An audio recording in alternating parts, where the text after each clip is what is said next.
Are you ready to make your English sound more sophisticated, more expressive, and more powerful? Sometimes all it takes is adding a few key words to your vocabulary.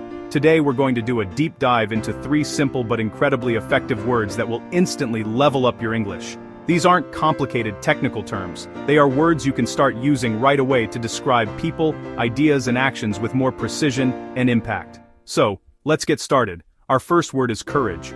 Courage is a noun.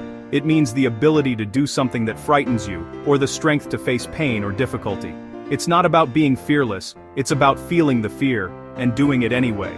For a serious historical example, you might say, the soldiers showed immense courage during the battle.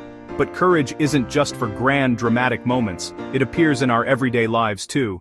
Think about a common fear, like public speaking. You could say, even though she was nervous, she found the courage to give the presentation. It also applies in the workplace or at school. For instance, it took courage for him to admit his mistake to the team. In each case, there's a challenge or fear, and a brave decision to face it. Let's talk about how to use courage with other words. We often use verbs like show, summon, or muster with courage. Muster and summon are great words that mean to gather or build up that courage from within. For example, he mustered all his courage to ask for a raise. We also say someone can take courage from something, meaning it gives them hope or confidence. Now, what's the difference between courage and bravery?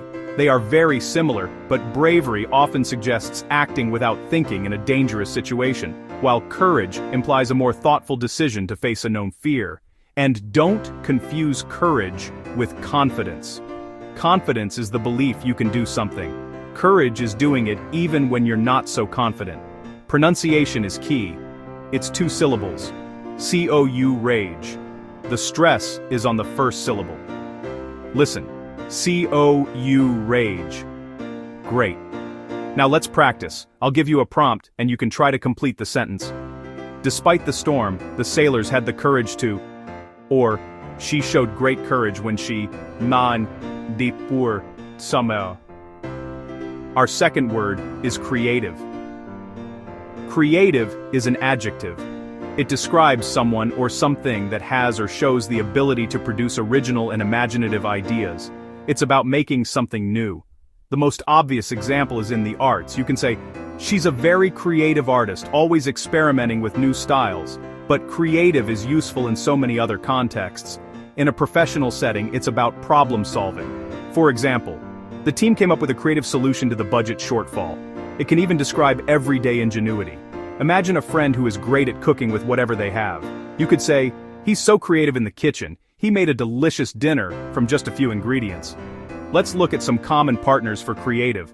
We often talk about creative thinking, a creative approach, or a creative solution. If someone is exceptionally creative, you can describe them as highly creative. Now, how is creative different from inventive or innovative?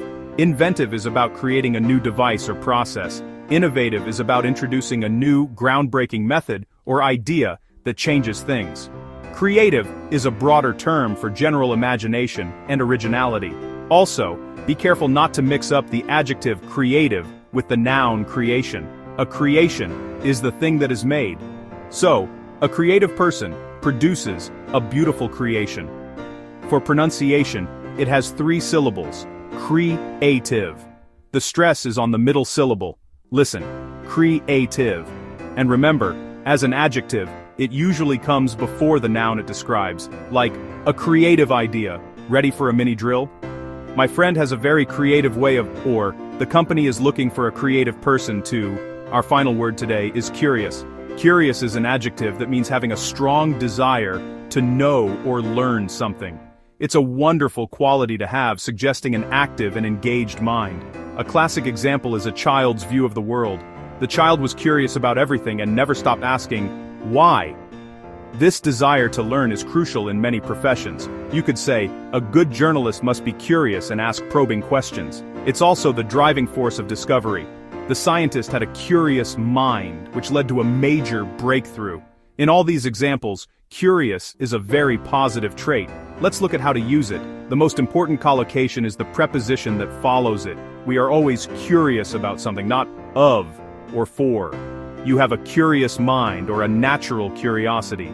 Now, a quick warning, curious can sometimes mean strange or unusual.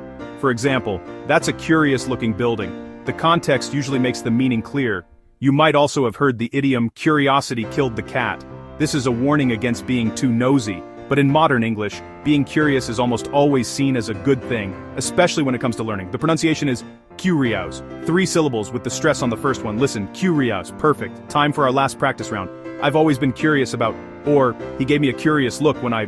So let's do a quick recap to see how these words contrast. Courage is facing your fear to speak in public. Creative is finding a new way to present your ideas. Curious is wanting to learn what your audience thinks.